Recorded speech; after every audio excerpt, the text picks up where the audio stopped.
నమస్కారం. సుఖీభవకు స్వాగతం. ఈరోజు సుఖీభవలో చేపలతో మేలైన ఆరోగ్యం, ఎండవేడికి సెగ్గడ్డలు పుట్టుకొస్తున్నాయా, దంపతుల మధ్య దూరం పెంచుతున్న ఫబ్బింగ్, గర్భిణీలో ఇన్ఫెక్షన్ ఎప్పుడు ప్రమాదం, ఇంకా హెల్త్ టిప్. మనం రోజు తీసుకునే ఆహారంలో అన్ని రకాల పోషకాలు ఉంటేనే మన ఆరోగ్యం స్థిరంగా ఉంటుంది. అలాగే అన్ని రకాల వ్యాధుల నుంచి కూడా దూరంగా ఉండొచ్చు. ఈ క్రమంలో పండ్లు, కూరగాయల్ని నిత్యం తీసుకోవటం మంచిది. అలాగే చేపల్ని కూడా ఆహారంలో ఒక భాగంగా చేసుకోవాలి. చేపల్లో మన శరీరానికి అవసరమైన అన్ని రకాల పోషకాలు సమృద్ధిగా ఉంటాయి. ముఖ్యంగా చేపల్లోని ఒమేగా 3 రకం కొవ్వులు గుండె ఆరోగ్యానికి చాలా మంచిదని అనేక పరిశోధనలు ఇప్పటికే వెల్లడైంది. ఈ నేపథ్యంలో చేపల్ని తీసుకోవటం వల్ల లభించే ఆరోగ్య ప్రయోజనాల గురించి ఇప్పుడు తెలుసుకుందాం.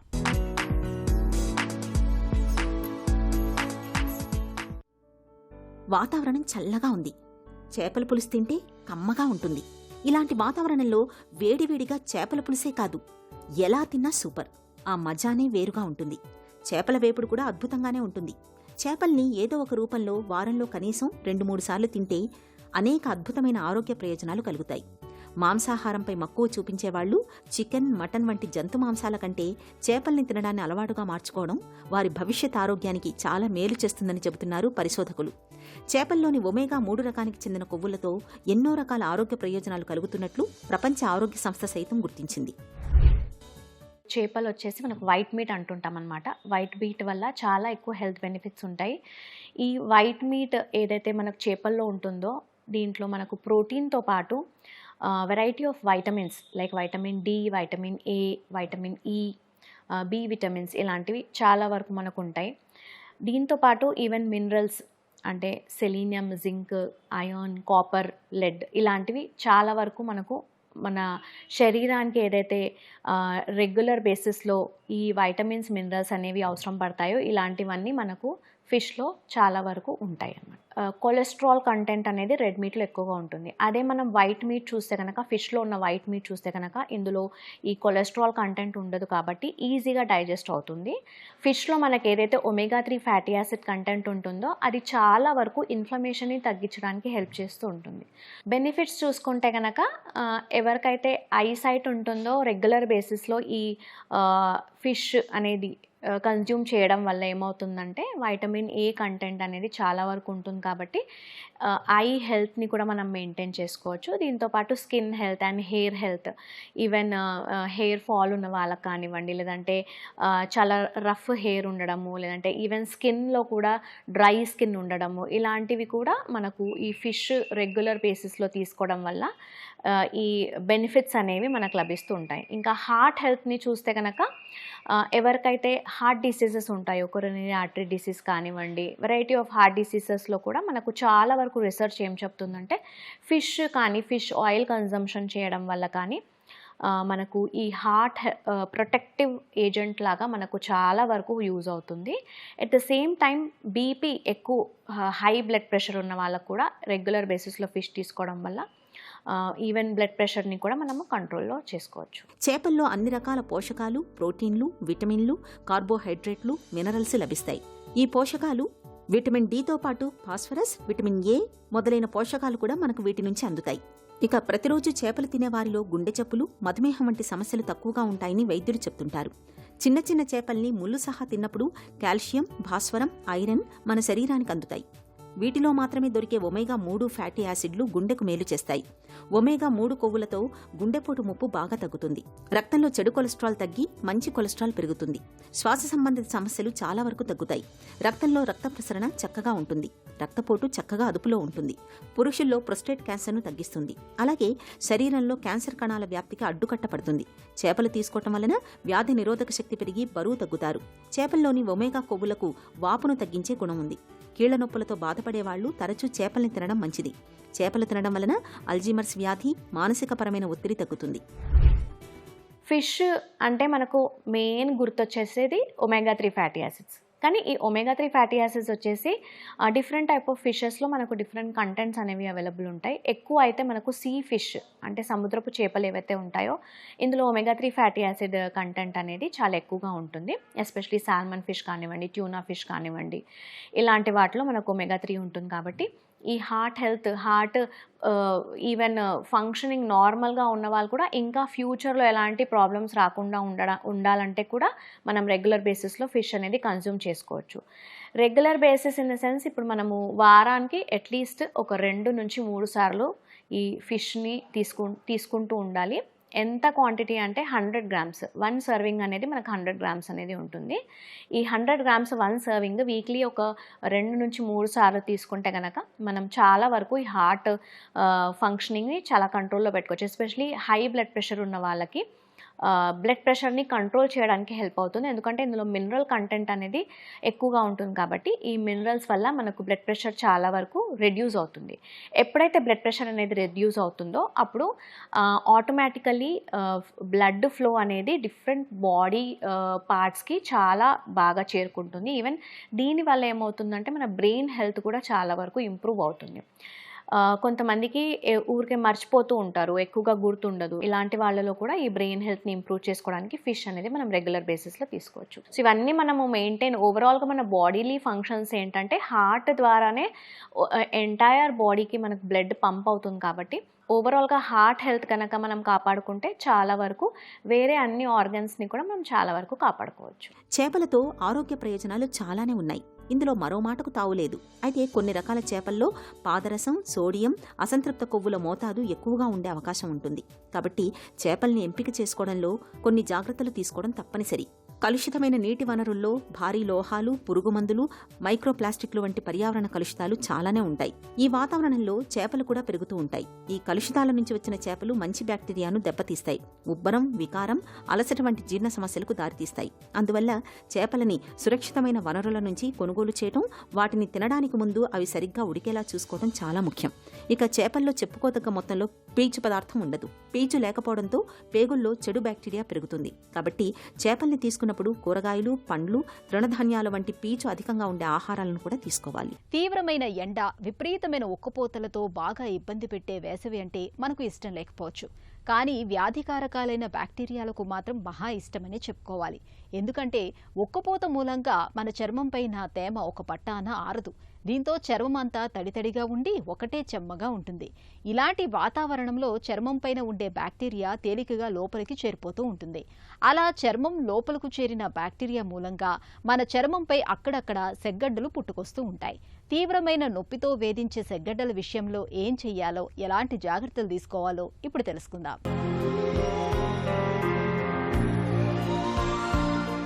వేసవి సీజన్లో మనలో చాలా మందికి సెగ్గడ్డల బాధలు ఎక్కువగా ఉంటాయి. వేడి, ఉక్కపోతల మూలంగా ఈ సీజన్లో మన చర్మం నిరంతరం చెమ్మగా ఉంటుంది. దీంతో బ్యాక్టీరియా, వైరస్ల వంటి వ్యాధికారకాలు చాలా తేలికగా చర్మం కిందకు చేరిపోయి సెగ్గడ్డలను తెచ్చిపెడుతుంటాయి. చర్మం కింద ఇన్ఫెక్షన్ కారణంగా చీముతిత్తి ఏర్పడితే దాన్ని సెగ్గడ్డ లేదా చీముగడ్డ అంటారు. సెగ్గడ్డ చాలా నొప్పిగా ఉంటుంది. ఇది ఉన్న ప్రదేశం చుట్టూ ఉన్న శరీరం ఎర్రగా, వేడిగా ఉంటుంది. సెగ్గడ్డను పిండడం, నొక్కడం చేయకూడదు. ఇలా చేస్తే ఇన్ఫెక్షన్ ఇతర ప్రాంతాలకు విస్తరించే ప్రమాదం ఉంటుంది. సెగ్గడ్డల బాధలు తీవ్రంగా ఉన్నప్పుడు కొన్ని పసుపు కొమ్మలను మెత్తగా నూరి ఆ చూర్ణాన్ని నీళ్లతో కలిపి పేస్టులాగా తయారు చేసి సెగ్గడ్డలపై కడితే అవి త్వరగా మానుపడతాయి. నొప్పి తీవ్రత కూడా బాగా తగ్గుతుంది. అలాగే ఉలవ ఆకుల్ని మెత్తగా నూరి కొద్దిగా పసుపు పొడి కలిపి పైపూత మందుగా రాస్తే సెగ్గడ్డలు తగ్గిపోతాయి. సీతాఫల ఆకులకు కొద్దిగా ఉప్పు కలిపి మెత్తగా నూరి సెగ్గడ్డలపై కడితే గడ్డలు త్వరగా పగులుతాయి. సెగ్గడ్డల తీవ్రత బాగా ఎక్కువగా ఉన్నప్పుడు ఒక మగ్గులో గోరువెచ్చటి నీళ్లు తీసుకుని అందులో బెటాడిన్ లోషన్ని వేయండి. ఆపై ఒక మృదువైన పొడిబట్టను తీసుకుని ఆ ద్రావణంలో తడిపి సెగ్గడ్డలపై కడితే నొప్పి తగ్గడంతో పాటు సెగ్గడ్డలు కూడా త్వరగా మానుపడతాయి. నువ్వుల్ని మెత్తగా నూరి ఆ చూర్ణానికి కొద్దిగా తేనె కలిపి ఆపై బాగా ఉడికించి సెగ్గడ్డలపై పట్టులాగా వేసిన మంచి ఫలితం ఉంటుంది. సెగ్గడ్డల తాలూకు నొప్పి, బాధల నుంచి మంచి ఉపశమనంగా ఉంటుంది. సెగ్గడ్డలతో బాధపడుతున్నప్పుడు రోజువారీ ఆహారంలో మాంసకృత్తుల శాతం ఎక్కువగా ఉండేలా చూసుకోవాలి. ఉడికించిన గుడ్డులోని తెల్ల సొనను తీసుకోవటం మేలు. జింక్ టాబ్లెట్లు, మల్టీవిటమిన్ టాబ్లెట్లను తీసుకోవడం మంచిదే. సెగ్గడ్డల తీవ్రత మరీ ఎక్కువగా ఉన్నప్పుడు డాక్టర్ పర్యవేక్షణలో కొంతకాలం పాటు ఆయుర్వేద ఔషధాలు వాడుకుంటే మంచి ఫలితం ఉంటుంది. స్మార్ట్ ఫోన్లు, అపరిమిత ఇంటర్నెట్ అందుబాటులోకి వచ్చాక మనలో చాలా మందికి మనసారా పలకరించుకోవటమే తగ్గిపోయింది. ఎవరైనా పలకరించినా ఫోన్ చూస్తూనే వారికి జవాబివ్వటం అనేది అలవాటుగా మారిపోయింది. దంపతుల్లోనూ ఈ ధోరణి ఎక్కువగా కనిపిస్తోంది. దగ్గరగా కూర్చొని పలకరించినా మొబైల్ ఫోన్ మీద నుంచి తల తిప్పకుండానే పొడిపొడిగా జవాబివ్వటం లేదా అసలే పట్టించుకోకపోవటం జరుగుతోంది. ఇదేమంత మంచి పరిణామం కాదని హెచ్చరిస్తున్నారు మానసిక వైద్యులు. వైద్య పరిభాషలో ఫబ్బింగ్ అని పిలిచే అలవాటు మూలంగా తలెత్తే విపరిణామాలు ఎలా ఉంటాయో, దీన్ని ఎలా వదిలించుకోవాలో ఇప్పుడు తెలుసుకుందాం.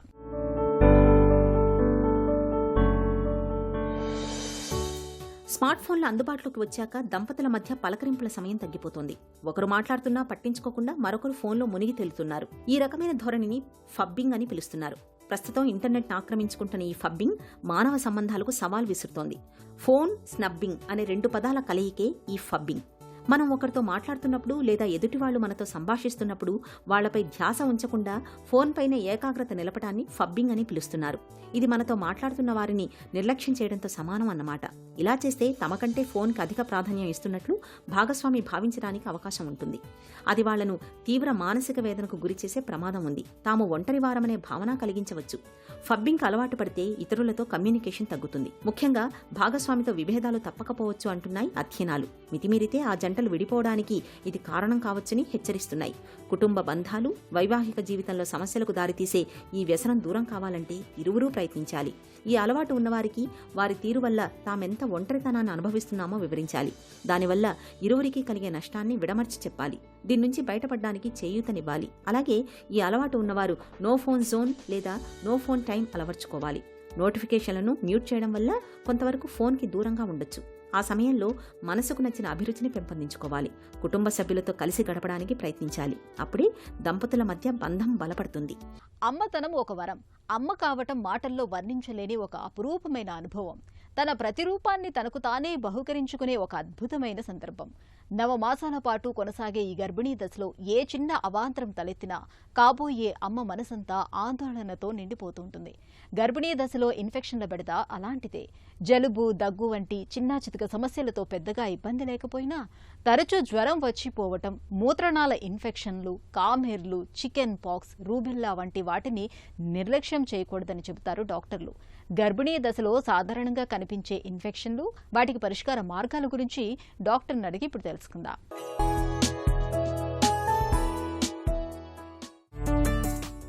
గర్భధారణకు ముందు ఆరోగ్యంపై పరిశీలన ఎందుకు అవసరం?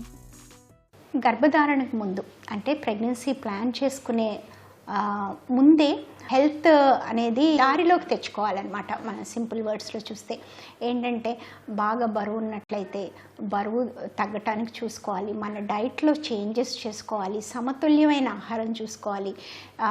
బ్లడ్ టెస్ట్లు అంటే వెళ్ళి గైనకాలజిస్ట్ని కన్సల్ట్ చేసి ఏమన్నా థైరాయిడ్ ప్రాబ్లం ఉందా, లేకపోతే ఒకవేళ షుగర్ ప్రాబ్లం ఏమన్నా వచ్చిందా, బీపీ, బ్లడ్ ప్రెషర్ ఎలా ఉంది, మనం బరువు ఎంత, మన హైట్కి ఎంత బరువు ఉండొచ్చు, ఇలాంటివన్నీ. ఒకవేళ కనుక మెడిసిన్స్ మీద ఏమైనా ఉన్నట్లయితే, అంటే ఉబ్బసం కానీ, షుగర్ కానీ, బీపీ కానీ, మూర్ఛ వ్యాధి కానీ, గుండె ప్రాబ్లమ్స్ కానీ, ఇలాంటివి ఏ ప్రాబ్లమ్స్ ఉన్నా కానీ ఆ మెడిసిన్స్ వాళ్ళు తీసుకునేవి ఆపకుండా ఆ స్పెషలిస్ట్ దగ్గరికి వెళ్ళి ఎలా ఆ మెడిసిన్స్ తక్కువ డోసుల్లోకి తీసుకురావచ్చు, లేదంటే డోసు పెంచాలా, ఇలాంటివన్నీ ప్లాన్ చేసుకొని బరువు తగ్గి ఫోలిక్ యాసిడ్ టాబ్లెట్స్ స్టార్ట్ చేసి వేసుకుంటూ వ్యాక్సినేషన్స్ ఏమన్నా అప్పటి వరకు చేయించుకొని వ్యాక్సినేషన్స్ ఏది బ్లడ్ టెస్ట్ చేస్తే ఇప్పుడు రుబెల్లా వ్యాక్సిన్ అనేది ఉంది మనకి. రుబెల్లా ప్రెగ్నెన్సీలో గనక ఫస్ట్ టైం రుబెల్లా సోకితే అది చాలా ప్రమాదకరం. ఎస్పెషల్లీ ఫస్ట్ 3 to 4 monthsకి బేబీ ఏర్పడేటప్పుడు సోకితే చాలా బేబీకి ప్రమాదకరమైన ఎఫెక్ట్స్ ఉంటాయి. అందుకని మనం ప్రెగ్నెన్సీ ప్లాన్ చేసుకునే ముందు 3 నెలల ముందు, 6 నెలల ముందు వీలైతే డాక్టర్స్ని సంప్రదించి కొన్ని బ్లడ్ టెస్ట్ రన్ చేసుకున్నట్టయితే ఈ ఇమ్యూనిటీ స్టేటస్ రుబెల్లాకి అనేది చెక్ చేస్తాం. రుబెల్లాకి ఇమ్యూనిటీ లేదు అని తెలిస్తే వ్యాక్సిన్ ఇస్తాం. ఆ వ్యాక్సిన్ ఇచ్చినా కూడా కొన్ని నెలలు అంటే 6 వారాల నుంచి 3 నెలల వరకు ప్రెగ్నెన్సీ ప్లాన్ చేసుకోవటం మంచిది కాదు. సో ఇలాంటివన్నీ మీ దగ్గరున్న గైనకాలజిస్టుల ప్లానింగ్ని బట్టి బ్లడ్ టెస్టులు చేయించుకున్న తర్వాత ప్రెగ్నెన్సీ ప్లాన్ చేసుకోవటం మంచిది. గర్భిణీ దశలో ఇన్ఫెక్షన్ల ముప్పు ఎందుకు ఎక్కువ? ప్రెగ్నెన్సీలో ఇమ్యూనిటీ తగ్గుతుందన్నమాట. ఎందుకు? దీనికి చాలా ఎక్స్ప్లెనేషన్ ఉంది. బేబీ లోపల పెరుగుతున్నప్పుడు మదర్ తనంతట తన ఇమ్యూనిటీ తగ్గించుకుని బేబీ మీద తన రియాక్షన్ తక్కువ ఉండేటట్టుగా చేసుకుంటుందన్నమాట బాడీ.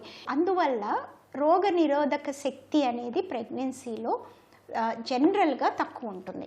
సో దాంతో తక్కువ ఉండేసరికి వైరసెస్ కానీ బ్యాక్టీరియల్ ఇన్ఫెక్షన్స్ కానీ లేకపోతే బాడీలో ఇప్పుడు మన చికెన్ పాక్స్ వైరస్ లాంటిది ఉందనుకోండి, బాడీలో ఒకసారి వచ్చిన తర్వాత అది అలా ఉండిపోయి అది రీయాక్టివేట్ అవ్వచ్చు. ప్రెగ్నెన్సీలో రీయాక్టివేట్ అయినప్పుడు అది దాని ఎఫెక్ట్స్ వేరుగా ఉంటాయి. ఆ ఎఫెక్ట్ బేబీ మీద కూడా పడే అవకాశాలు ఉంటాయి అన్నమాట. గర్భిణీల్లో సాధారణంగా ఎలాంటి ఇన్ఫెక్షన్లు కనిపిస్తూ ఉంటాయి? ఇప్పుడు ఈ మధ్య కాలంలో మనం ఈ కోవిడ్ వచ్చిన దగ్గర నుంచి కానీ వేరియస్ ఫ్లూ వైరసెస్, ఏదో కొన్నాళ్ళు బర్డ్ ఫ్లూ అంటాము, తర్వాత అబ్రాడ్ ఎబోలా వైరస్ అని, ఇదని వేరియస్ ఫ్లూ వైరసెస్ అంటే ఇన్ఫ్లుయెన్జా స్ట్రెయిన్ నుంచి వచ్చిన వైరసెస్ అవన్నీ వస్తూ ఉన్నాయన్నమాట. అయితే ప్రెగ్నెన్సీలో ఈ రోగనిరోధక శక్తి రావటం వల్ల ఆ వైరసెస్ ఇంకా తొందరగా వచ్చి వాటి ఎఫెక్ట్ తల్లి మీద, తర్వాత పుట్టబోయే బిడ్డ మీద, చాలా వైరసెస్ మావిలో నుంచి బేబీకి కూడా వెళ్తాయి. బేబీ కూడా ఎఫెక్ట్ అయ్యే ఛాన్సెస్ చాలా హైగా ఉంటాయి కొన్ని ఇన్ఫెక్షన్ ఫుల్ ఫ్లెడ్జ్డ్గా వచ్చినట్లయితే. అయితే ఇకపోతే టైఫాయిడ్ లాంటి, జాండిస్ లాంటి, ఏది హెపటైటిస్ వైరస్లు కానీ, ఇటు సాల్మనెల్లా అంటాం అవి కానీ, లేకపోతే ఈకోలై అంటాం అవన్నీ బ్యాక్టీరియా కానీ, ఇవన్నీ కూడాను మనం కంటామినేటెడ్ అంటే మంచినీళ్ళు కాలుష్యం అయిన మంచినీళ్ళు కానీ, లేకపోతే ఫుడ్ కానీ, అంటే ప్రెగ్నెన్సీలో ఎప్పుడూ ఒకటి చెప్తాం, ఈ రోజుల్లో ఇంత వైరసెస్ ఉన్నాక క్రౌడ్స్లోకి అంటే ఎక్కువ మంది ఉండే ప్లేసెస్లోకి దగ్గరగా ఎక్కువ మంది, say for example cinema theatres, కొన్ని ఫంక్షన్స్ అంటే చిన్న ప్లేసు ఎక్కువ మంది మనుషులు, లేకపోతే ఇప్పుడు మన పిలిగ్రిమేజ్ సైట్స్ అలా చాలా క్లోజ్గా మనిషికి మనిషి 1 మీటర్ కూడా కన్నా తక్కువ ఉండే ప్లేసెస్లో ఈ రెస్పిరేషన్ అంటే మన ముక్కులో నుంచి నోట్లో నుంచి వచ్చిన డ్రాప్లెట్స్తో వచ్చే ఇన్ఫెక్షన్స్ అవన్నీ మనం కొంచెం ఈ ప్రికాషన్స్ మనం మాస్క్ వేసుకొని చక్కగా మాస్క్ కరెక్ట్ ప్లేస్మెంట్ చేసుకుని క్రౌడెడ్ ఏరియాస్ అవాయిడ్ చేసి వాటర్ ఫుడ్ ఏమో హాట్ ఫుడ్ మాత్రమే తీసుకొని వాటర్ కంటామినేషన్ లేకుండా కొంచెం బాటిల్లో ఉన్నదో ఇంటి నుంచి తీసుకెళ్ళిన వాటర్ తీసుకుంటే కొంచెం టైఫాయిడ్ కానీ, జాండిస్ కానీ, ఈ ఫ్లూ వైరసెస్ కానీ, లేకపోతే ఈ కోవిడ్ రిలేటెడ్ వైరస్ ఏ వైరసెస్నైనా కొంతవరకు ప్రివెంట్ చేయగలం. గర్భిణీ దశలో ఏ ఇన్ఫెక్షన్లు ప్రమాదం, వీటిని పట్టించుకోవాలి? ఏ ఇన్ఫెక్షన్ అయినా, బ్యాక్టీరియల్ ఇన్ఫెక్షన్, వైరల్ ఇన్ఫెక్షన్, ఏ రకమైనైనా సీరియస్గా సోకినట్లయితే ఆ టైంకి ప్రెగ్నెంట్ లేడీ ఇమ్యూనిటీ కూడా బాగా తక్కువ ఉన్నట్లయితే ఏ ఇన్ఫెక్షన్ అయినా సీరియస్ అవ్వచ్చు. ఎస్పెషల్లీ ఊపిరితిత్తులకి ఫైనల్గా ఎఫెక్ట్ అయ్యే వైరసెస్ ఒక్కోసారి సడన్గా చాలా ఏది సింపుల్ మనం ఇన్ఫ్లుయెన్జా స్ట్రెయిన్ అంటాం ఆ వైరస్ లాంటిదైనా కూడాను ఊపిరితిత్తులకి డైరెక్ట్గా వెళ్ళి ఆ టైంకి ఇమ్యూనిటీ తక్కువ ఉండి తర్వాత మెడికల్ హెల్ప్ ఎర్లీగా తీసుకోకుండా ఉంటే ప్రెగ్నెన్సీలో ఈ బేబీ బర్డెన్ కూడా ఉండేసరికి లంగ్స్ మీద ఒత్తిడి వచ్చి ఐసీయూలో అడ్మిషన్స్ చాలా ఫ్రీక్వెంట్ అవుతూ ఉంటాయి. అది చాలా ప్రమాదకరం కూడా అవుతుంది. ఇకపోతే కామెర్లు, ప్రెగ్నెన్సీలో కామెర్లు ఒకటి తొందరగా మదర్ రక్తంలో ఇన్ఫెక్షన్ అంటే సెప్సిస్ రావటం, రక్తం గడ్డగట్టకుండా పోవటం, ఇలాంటివన్నీ జాండిస్ మామూలు కన్నా కూడా ప్రెగ్నెంట్ లేడీస్లో చాలా సీరియస్ అవుతుంది. గర్భిణీ దశలో ఇన్ఫెక్షన్లకు చికిత్స ఎలా ఉంటుంది? ఇక ఇన్ఫెక్షన్స్ ప్రెగ్నెన్సీలో వచ్చినట్లయితే మోస్ట్ ఆఫ్ ద వైరల్ ఇన్ఫెక్షన్స్కి డెఫినెటివ్ ట్రీట్మెంట్ అనేది లేదు. మనం యాంటీవైరల్ థెరపీ అని మనం ఇస్తూ ఉంటాము, కానీ ఆ ఎఫెక్ట్ అనేది కొంచెం ఆ విగరస్గా ఉండే ఎఫెక్ట్స్ని తగ్గించడానికి తప్ప పూర్తి ట్రీట్మెంట్ కాదు. అది మనం కోవిడ్ అప్పుడు చూసాం కూడాను. ఇకపోతే ఈ వైరసెస్, ఇప్పుడు హెచ్ఐవి వైరస్, హెచ్ఐవి కూడా వైరస్సే కదా, వైరస్, ఫ్లూ వైరస్, ఇలాంటి వాటికి హెచ్ఐవి లాంటి ఇన్ఫెక్షన్ కనుక ఉన్నట్లు మనకు తెలిస్తే అందుకే బ్లడ్ టెస్ట్లు చేసుకుంటాం మనం ఫస్ట్ 3 monthsలో. అప్పుడు ట్రీట్మెంట్ స్టార్ట్ చేయకపోతే మదర్కి బేబీకి ట్రాన్స్మిట్ అయ్యే ఛాన్స్ 25% ఉంటే, మదర్కి ట్రీట్మెంట్ స్టార్ట్ చేస్తే 1% ప్రాపర్ ట్రీట్మెంట్. సో వైరస్ వచ్చింది అని తెలుసుకోవటం, కొన్ని వైరసెస్కి కొన్ని ఇన్ఫెక్షన్స్ లైక్ టైఫాయిడ్కి, జాండీస్కి, వీటికి యాంటీబయాటిక్స్ ఇవ్వటం ట్రీట్మెంట్ ఉంది. ట్రీట్మెంట్ లేని వాటికి ఎలా వాళ్ళని మంచిగా ఎక్కువ హైడ్రేషన్ అంటే ఎక్కువ ఫ్లూయిడ్స్ తాగటం, రెస్ట్ ఇవ్వటం, టైం టు టైం మళ్ళీ బ్లడ్ టెస్టులు చేసుకోవటం, అలా చూసుకుంటూ మనం వాళ్ళ ఆ సివియరిటీని మనం తగ్గించుకోవచ్చు. గర్భిణీ దశలో ఇన్ఫెక్షన్లను నివారించుకోవటం ఎలా? టీకాలు ఏమైనా ఉన్నాయా? ప్రెగ్నెంట్ విమెన్కి ఇన్ఫెక్షన్స్ ప్రివెంట్ చేయడానికి కొన్ని ఇన్ఫెక్షన్స్కి డెఫినెట్గా వ్యాక్సిన్స్ ఉన్నాయి. రుబెల్లా ఇన్ఫెక్షన్ అనుకోండి, అది ప్రెగ్నెన్సీలో ఫస్ట్ టైం వస్తే కనుక చాలా సీరియస్ ఇన్ఫెక్షన్ బేబీకి. సో అందుకని మనం ఆ ఇమ్యూనిటీ స్టేటస్ ముందే చెక్ చేసుకుని రుబెల్లా వ్యాక్సిన్ ఇవ్వచ్చు. ఇకపోతే ఫ్లూ వ్యాక్సిన్ ప్రెగ్నెన్సీలో మొదట్లో ఇవ్వచ్చు, ప్రెగ్నెన్సీ మధ్యలో ఇవ్వచ్చు, దగ్గర డెలివరీ టైంకి వచ్చినప్పుడు కూడా ఫ్లూ వ్యాక్సిన్ ఇవ్వచ్చు. సో ప్రెగ్నెన్సీలో వ్యాక్సిన్స్ తీసుకోగలిగినవి కొన్ని ఉన్నాయి. ఇవన్నీ మీరు గైనకాలజిస్ట్ని ఏదన్నా ఉంటే ప్రెగ్నెన్సీలో ఇది చేయకూడదనే అపోహలు కాకుండా మమ్మల్ని కన్సల్ట్ చేస్తే ఫ్లూ వ్యాక్సిన్ లాంటిది ప్రెగ్నెన్సీలో కూడా ఇస్తాం. ఇప్పుడు అదే రుబెల్లా వ్యాక్సిన్ ఉందనుకోండి, పొరపాటును కూడా ప్రెగ్నెన్సీలో ఇవ్వకూడదు. ఏది ప్రెగ్నెన్సీ రాకముందే ప్లాన్ చేసుకుని ఇచ్చేసి దాని తర్వాత కొన్ని వారాలు అవాయిడ్ కూడా చేయాలి. అప్ టు 3 months అవాయిడ్ చేస్తే మరీ మంచిది. గర్భిణీ దశలో కనిపించే ప్రతి చిన్న సమస్య కలవరం కలిగించేదే. ఇక ఇన్ఫెక్షన్లను ఎట్టి పరిస్థితుల్లోనూ నిర్లక్ష్యం చేయకూడదు. జలుబు, జ్వరం, దగ్గు, చికెన్ పాక్స్, కామెర్లు, ఇలా ఏవైనా సరే వాటికి సకాలంలో చికిత్స తీసుకోవాలి. అప్పుడే తల్లి బిడ్డల ఆరోగ్యం బాగుంటుంది. చిన్న చిట్కా మీకోసం. వేసవి కాలంలో ఒళ్ళు నొప్పులు, తలనొప్పి, రక్తపోటు సమస్యలతో బాధపడే వాళ్లు ఉదయం లేవగానే అల్లం మరిగించిన నీళ్లను తాగడాన్ని అలవాటు చేసుకోండి. మంచి ఉపశమనంగా ఉంటుంది. ఈ నీళ్లకు కొద్దిగా తేనె, నిమ్మరసాన్ని చేర్చి తీసుకుంటే వ్యాధి నిరోధక శక్తి కూడా పెరుగుతుంది.